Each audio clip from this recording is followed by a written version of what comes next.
En el 2020 aprendimos que el amor y la solidaridad, esas son las fuerzas que nos mueven. En Coopmam somos parte de tus experiencias y sueños. El futuro es ahorra. Cooperativa Mamoncito, deposita tu confianza.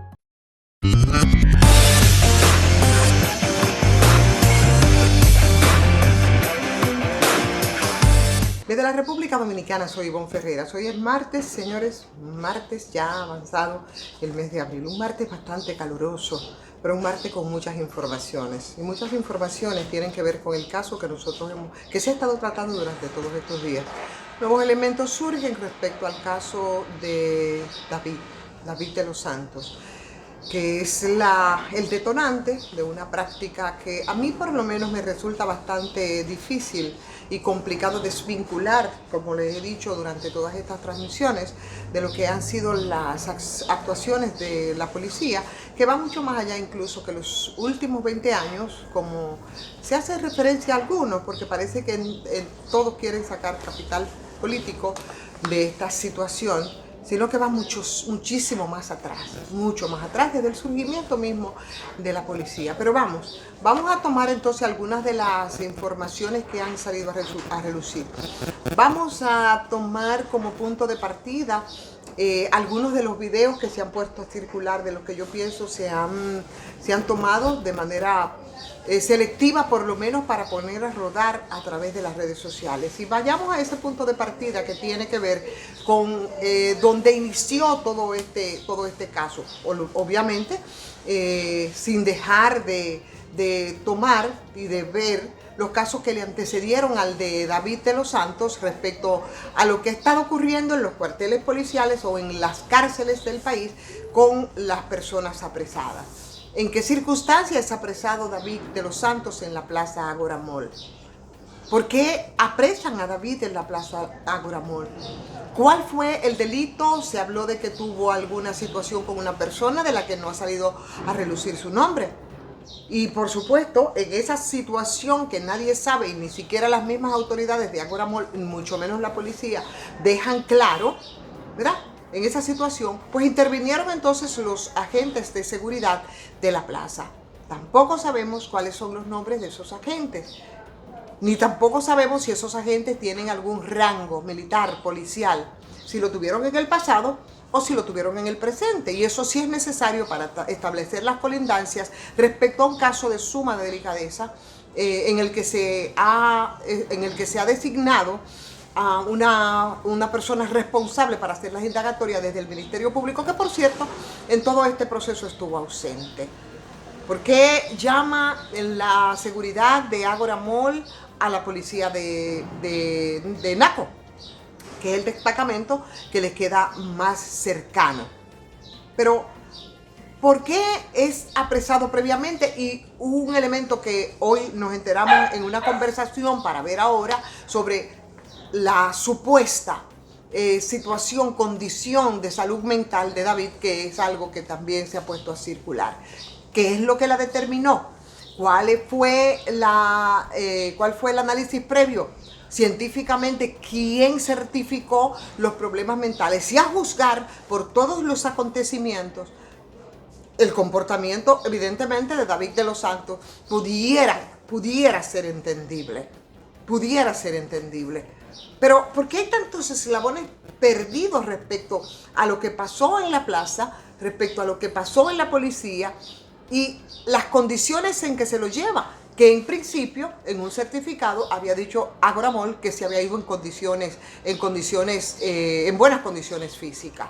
Hoy, en esa entrevista que hacíamos precisamente con el doctor Héctor Guerrero Heredia para certificar o ver si es posible que realmente pudiera tener temas de salud mental David, hablaba de que incluso antes de que David fuera apresado ahí en la cárcel de Naco, había sido llevado previamente a un centro hospitalario. No decía de qué centro se trataba el doctor Héctor Guerrero Heredia, a quien a mí me merece credibilidad. Lo dicho, no creo que se arriesgaría a poder a circular una versión en ese sentido sin que tuviera la certeza, aunque no lo documentara en lo que decía, de que las cosas fueron así.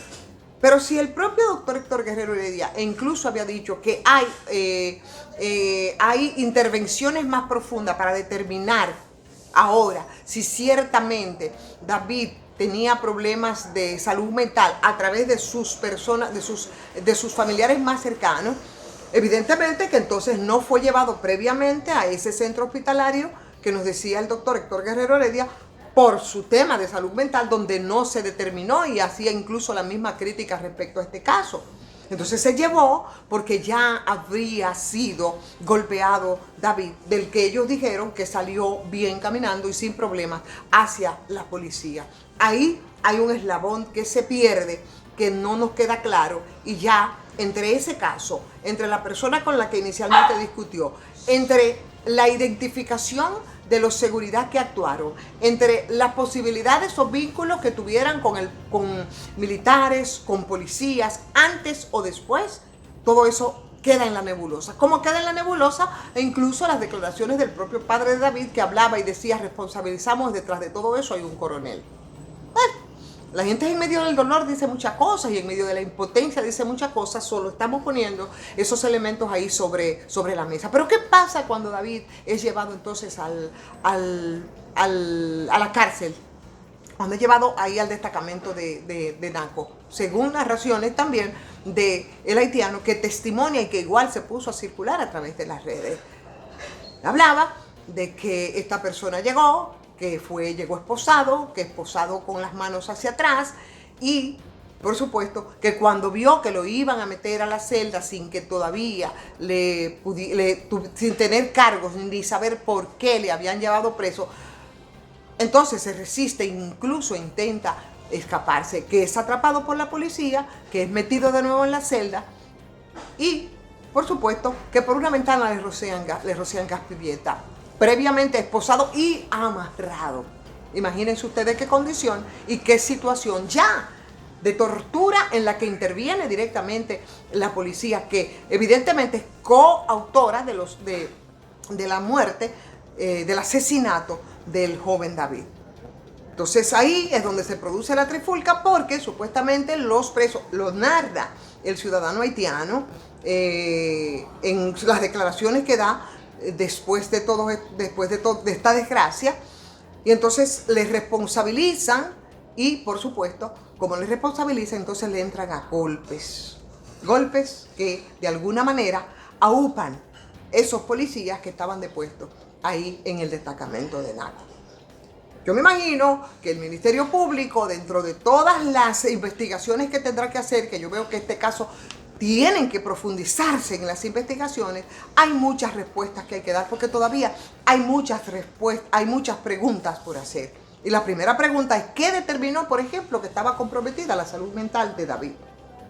Porque en esas condiciones cualquiera puede reaccionar en la situación o en la condición que lo hizo esta persona. Pero bien, ahí está el caso de David, el caso de Ocoa, el caso de Santiago, que hoy, por cierto, a partir de esto, entonces empiezan a salir y a relucir otros casos que simplemente fueron jóvenes que fueron apresados y por razones que ellos han repetido para excusarse precisamente a la policía, bueno, pues han dicho uno que intentó suicidarse, otro que en este caso, que fue lo primero que se apresuró a decir, e incluso en el caso de David, el vocero de la policía, Diego Pesqueira, que fue una metida de pata que no pudo ser peor de Diego Pesqueira. Entonces, juntando todos esos elementos, se nos olvida y se nos quiere olvidar algo que en lo que yo también he hecho énfasis, porque es muy difícil hacer una mirada a lo que ocurrió con este joven, a lo que ocurrió con el de Ocoa, con el de Santiago, con otros que ahora aparecen que ocurrieron durante mucho tiempo y del que incluso se habla de otros asesinatos en nebulosa, y la familia dice que tiene prueba de que lo mataron en el cuartel de la policía, y que eso hoy fue la primera página del periódico Listín Diario. Entonces, desvincular todo esto de lo que ha sido una práctica de tortura, y evidentemente que David fue torturado ahí en esa celda del destacamento de Naco, porque cuando amarrado y esposado le tiran gas pimienta donde no puede ni siquiera limpiarse la cara ni pasarse la mano por los ojos, y encima de eso golpeado por los presos, eso es tortura con la coautoría de los policías que actuaron en este caso. Pero es una práctica, y es una práctica que ha sido histórica de la policía. Entonces no estamos frente a un procedimiento distinto, y aquí yo creo que las cosas tienen que quedarse bastante claras respecto a este caso. Eso por ahora. Respecto al caso de David, que también llevó a que el Congreso, que es el primer poder del Estado, el Congreso de la Cámara de Diputados, bueno, pues llamara precisamente al director de la Policía Nacional y terminaron entonces deplorando lo que ellos entienden que fue un plantón del jefe de la policía, porque en vez de el director de la policía, no jefe, el director de la policía, quien se presentó al lugar fue el ministro de Interior y Policía, que si bien es cierto, como dijo en ese momento, él es el jefe del director de la policía, a quien se le, y sin previamente comunicar que quien iría era Jesús Vázquez, el ministro de Interior, no se les había comunicado. Supongo que hay un mínimo de protocolo, cuestionamientos aparte a los diputados, a sus acciones, a cómo los descalifican moralmente, que es verdad, con sus barrilitos, con sus cofrecitos y con todas las travesuras que hacen muchos diputados ahí. Yo creo que en este caso, bueno, pues mínimamente debió cumplirse con el protocolo, sobre todo porque estamos hablando de un caso que es bastante delicado y que no solamente abarca el caso de David de los Santos, sino que también a otros jóvenes que en los cuarteles de la policía han entrado presos sanos y salen muertos. Entonces, lo que pasó como plantón ahí en la Cámara de Diputados y con una serie de preguntas que habría que hacer y que tienen que ver precisamente con el jefe de policía, no con el de Interior y Policía, como por ejemplo, como algunos manejos que se deben tener en las cárceles y demás. Pero además el hecho de que, ¿dónde estaba el Ministerio Público? Que se ha denotado en complicidades en esas acciones de la policía, que no es nuevo, es verdad que no es nuevo, pero ahora estamos hablando de no una, de 3 personas muertas en menos de 15 días, porque no es solo el caso de David. Evidentemente que es mucho lo que hay que hablar respecto a este caso, y evidentemente que son muchos los cabos sueltos que todavía tocan y que tocan incluso a esa plaza. ¿Qué pasaría entonces con la plaza? ¿Qué pasaría con los procedimientos? ¿Por qué? Según nos dice el doctor Guerrero Heredia, ese joven fue llevado previamente a un hospital o a un centro médico. ¿Para qué lo llevaron? ¿Le habían golpeado previamente ahí en la plaza? Porque ahí no se determinó que él tenía temas de salud mental. O sea, es complicado, y esto la verdad es que no hay forma de que pueda zafarse las implicaciones de la policía en este caso, que para mí por lo menos no es nada nuevo. Señores, no podíamos dejar pasar este día sin recordar una fecha, 10 de mayo, y por supuesto que es la muerte hace 24 años del doctor José Francisco Peña Gómez, líder del Partido Revolucionario Dominicano. Peña Gómez, evidentemente el más grande líder de masas de este país en los últimos tiempos, pero además un estratega político con vínculos a nivel internacional con toda la socialdemocracia, un socialdemócrata, un hombre historia que empieza precisamente en esos acontecimientos de 1965 y el papel que jugó y lo que ocurrió después en la postdictadura balaguerista, y por supuesto en el fortalecimiento de esa organización. A mí me toca muy de cerca, en el sentido de que durante muchos años, bueno, pues en mis años de reportera, me tocó cubrir al PRD ya en los últimos tiempos y en el último tramo a José Francisco Peña Gómez. Y por supuesto, por eso, como narraba en algo que yo relataba hace 24 años también, en una crónica en primera persona que escribía precisamente